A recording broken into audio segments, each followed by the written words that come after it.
안녕하세요. 안녕하세요, 여러분. 스타트업 TV입니다. 오늘은 2021년 청년 내일 채용 공제 사업에 대해서 여러분들하고 좀 알아보도록 하겠습니다.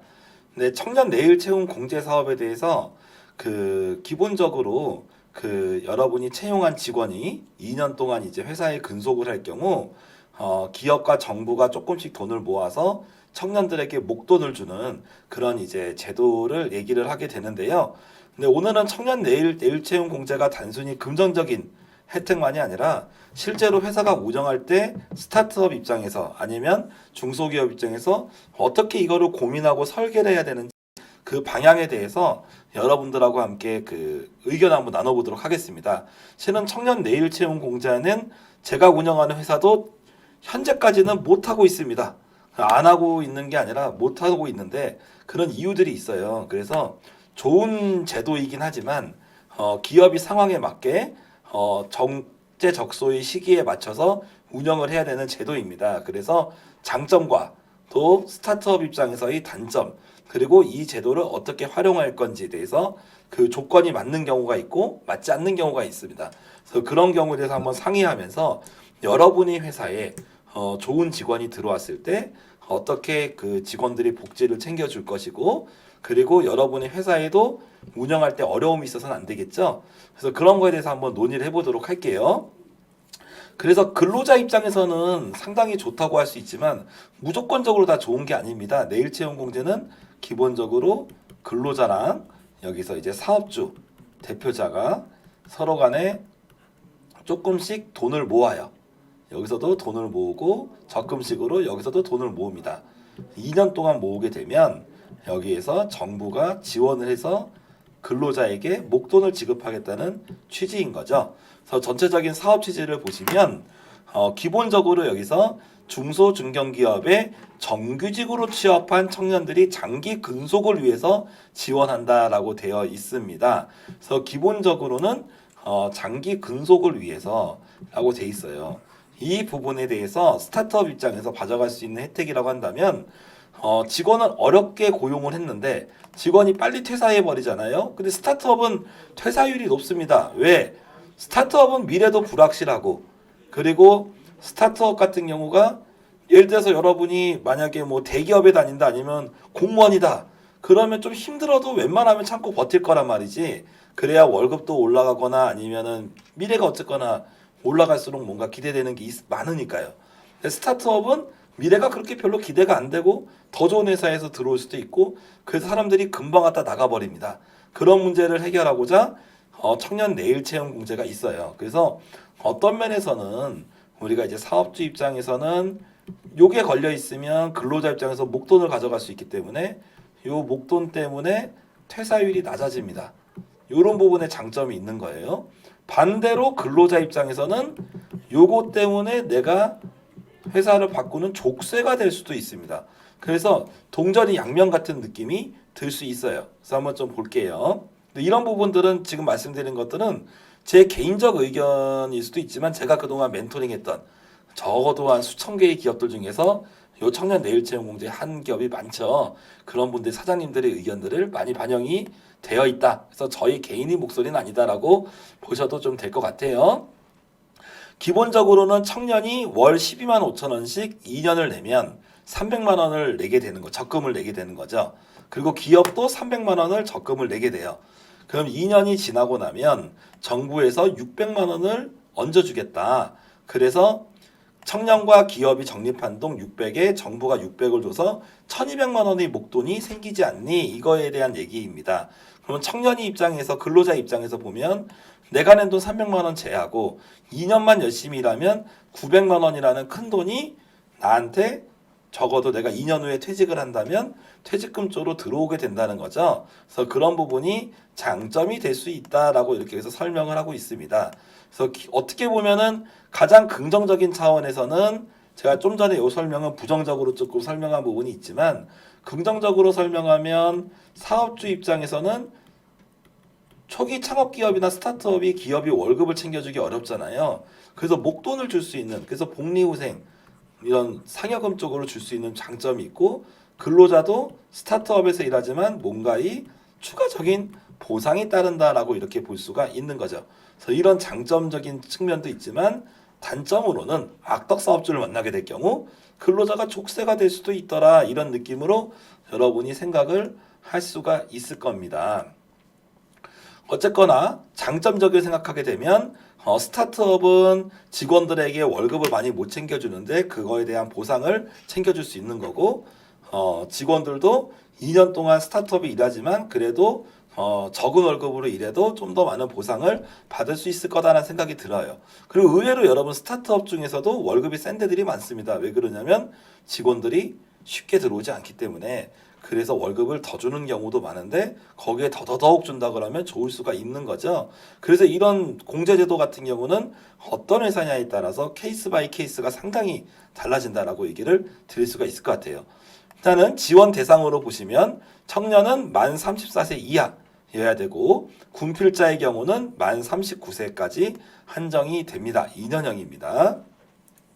그리고 뭐 고용보험 이력이라고 뭐 써 있는데 여기 있는 거는 한번 내용을 좀 보시면 될 것 같아요. 학력은 제한이 없지만 현재 대학 재학이나 휴학 중인 사람들은 제외한다. 졸업 예정자는 가능하다라고 되어 있죠. 그래서 고등학교 졸업 예정자, 대학교 졸업 예정자는 가능하다라고 볼 수 있고, 기업 입장에서 기본적으로는 상시 근로자 수 5인 이상이 기업에 해당이 되지만 벤처기업이거나 청년 창업 기업 등은 이거랑 상관없이 직원 한 명만 있어도 신청이 가능하다라고 나올 수 있게 되는 겁니다. 지원 내용은 아까 말씀드린 것처럼 청년은 300만 원만 내면 된다. 그리고 기업도 300만 원만 내면 된다. 그럼 정부가 600만 원을 주겠다라는 내용으로 볼 수 있고, 만기 때는 이 내일 채용 공제라고 하는 중기부의 제도로 또 연장을 할 경우 더 많은 적립이 가능하다라고 할 수가 있습니다. 그래서 실제로 어떻게 보면 스타트업이 퇴직금을 주기가 어려운 기업들이 많고 그런 상황에서 좋은 제도와 취지로 유지가 되어 있죠. 기업에서는 어쨌거나 300만 원이라는 금액을 부담을 하지만 정부에서 주는 600만 원이 더 큰 그런 메리트가 된다고 볼 수가 있습니다. 그래서 많은 분들이 이 워크넷에서 여러분이 참여 신청을 하면 운영기관에서 요건이 맞으면 선발을 하게 되고, 그 다음에 기업과 청년이 청약을 하게 되면 그 다음부터 여러분이 지원금을 신청을 하고 지원금을 적립해서 만기 때 수령하게 된다라고 볼 수가 있는 거죠. 그래서 홈페이지나 주소나 신청 부분에 대한 내용들이 간단합니다. 그래서 어렵지 않죠. 그래서 공제에서는 공제금을 청약한다는 표현을 씁니다. 네, 여기까지 한번 간단하게 우리 청년 내일 채용 공제 만 34세 이하, 군필자는 만 39세 이하를 지원하는, 그래서 근로자가 300만 원을 내면 기업이 300만 원을 내고 정부가 600을 지원하는 이런 청년 내일 채용 공제 사업에 대해서 간단하게 알아봤습니다. 하지만 여러분이 이제 입장에서 마지막으로 얘기하고 싶은 거는 이런 부분에서 그러면 왜 우리는 이걸 해야 되냐 말아야 되냐의 마지막 한 가지 키워드가 남아 있습니다. 뭐냐? 이 사업의 조건, 앞에 있었던 내용들도 있지만 기본적으로 정규직 채용이 들어간다라고 여러분이 생각할 수 있어요. 그래서 이거는 스타트업에서 정규직 채용이 어떤 의미고 정규직 채용에 대해서 우리는 어떻게 생각해야 되는지 한 번쯤 제가 정답은 아니지만 기업 운영의 관점에서 화두를 던져드리고자 해요. 우리가 이제 기업을 채용할 때는 정규직이 있고 반대는 비정규직이겠지, 그죠? 일반적으로 비정규직이란 표현보다는 기간제 근로자라고도 표현을 합니다. 그래서 정규직은 계약 기간이 없어요. 그래서 그 기업에서 정한 정년 때까지 계속 특별한 사유가 없으면 일하는 거야. 그 비정규직은 계약 기간이 있어요. 그래서 계약 기간이 지나면 종료가 되면 자유롭게 다른 회사로 갈 수 있는 거죠. 계약 기간 이전이라도 뭐 퇴사한다고 하면 상관이 없는데 계약 기간이 종료돼서 우리가 갈 경우에는 실업급여 대상자가 됩니다. 정확히 얘기하면 비정규직으로 여러분이 직원을 채용을 한 다음에 실제로 계약 기간이 종료가 됐고 그 다음에 여기서 다시 이제 그 기간 연장, 비정규직으로서 기간 연장이 의지가 있냐 없냐죠. 기업 입장에서 난 추가적으로 더 채용을 하고 싶어, 같이 더 일하고 싶어라고 해서 의지가 없고 기간 연장의 의지가 없고 계약 기간이 종료가 되면 그 다음에 실업급여가 나올 수 있습니다. 근데 기간 연장을 재계약에 대한 의지가 있어요. 그 회사 쪽에서. 근데 비정규직 입장에서 종료가 됐거든. 이런 경우는 실업급여가 나오지가 않습니다. 그래서 이런 차이들이 존재합니다. 그래서 비정규직으로 했을 때 계약 기간이 종료가 되면 기본적으로는 실업급여를 받을 수 있는 조건이 성립을 하지만 이런 경우 기업에서 재계약 의사가 없을 때 기업에서 재계약 의사가 없고 계약 종료가 됐을 때는 실업급여 받을 수 있는 거야. 근데 기업에서 재계약 의지가 있는데 계약 기간이 종료됐다 이러면 실업급여 받을 수 없는 거죠. 그래서 어떤 경우에 따라서는 제일 좋은 거는 회사가 고용을 계속적으로 존속하려고 하고 그리고 그에 맞는 보상을 해줘야 되는 건 상황이 발생할 수 있는데 이런 경우가 있습니다. 지금 코로나 때문에 코로나 같은 상황이죠. 뭔가 너무 미래가 불확실한 거야. 앞으로 저기 당장 몇 달도 불확실한 상황에서 청년 내일 채용 공제를 한다? 그럼 이렇게 될 경우 여러분이 근로자 입장에서 회사가 불확실하고 어려워 경영난으로 인해 가지고 채용을 더 이상 이제 근로를 못 하게 되면 이건 내 문제 아니잖아요. 회사 문제 때문에 내가 회사를 퇴사하게 된 경우 이런 거는 당연히 실업급여가 돼야 되는 거죠. 존재가 생기게 되죠. 근데 이제 물론 정규직이라고 해도 그런 부분은 마찬가지겠지만 기본적으로 정규직 같은 경우는 실업급여를 줄 때 그런 퇴사 사유가 좀 더 제한적이다라고 볼 수 있죠. 계약 기간의 계약 만료에 비해서는 좀 더 제한적인 부분들이 존재하는 것이고요. 그리고 정규직을 하려면 여러분들이 몇 가지들이 체크를 필요합니다. 왜냐하면 이때부터 정규직인 경우는 그만큼 더 노동법에 대해서 보호도 범위도 크죠. 어쨌거나 그런 부분이 있기 때문에 또 이에 반해서 여러분이 준비해야 되는 것도 있습니다. 뭐 취업 규칙이라든지 기업이 인사 정비 뭐 이런 부분들이 많이 필요해요. 그래서 어차피 우리는 기업이 어느 정도 규모가 커질수록 이런 취업 규칙이나 인사 제도나 이런 부분들을 잘 정비를 해야 돼요. 실제로 그렇게 해야죠. 근로자들을 잘 챙겨줘야 되는 게 맞고. 근데 나는 지금 스타트업이고 아직 이런 거를 준비할 정도로 여력도 없고 당장 이제 물건 만들기도 힘들고 만들어서 팔기도 힘들어. 이런 상황에다가 뭐 앞날이 불확실해. 이럴 때 함부로 내일 채용 공제를 하다가는 오히려 기업 입장에서 그 세로나 행정 등에 따라서 할 일은 되게 많고 또 되게 그 골치 아픈 일들이 중간에 이런 공제를 끊어야 되는 상황들이 발생할 수 있다는 거지. 그래서 어떻게 보면은 이것도 어떻게 보면은 그 직원들이 그런 인생이 달린 일이고 그래서 한 번 이걸 주기로 했으면 2년간 책임지고 줘야 되는데 회사가 그럴 능력이 안 되거나 그런 상황에 처한 스타트업이라면 아 정말 이런 걸 해야 되겠는지 한번 진지하게 고민을 해볼 그럴 필요가 있습니다. 그래서 어떻게 보면은 청년 내일 채용 공제를 함부로 해주겠다고 얘기를 했다가 만약에 내가 못 지킬 약속이 되게 되면 그 또한 직원과의 그 신뢰를 잃는 일이 되겠죠.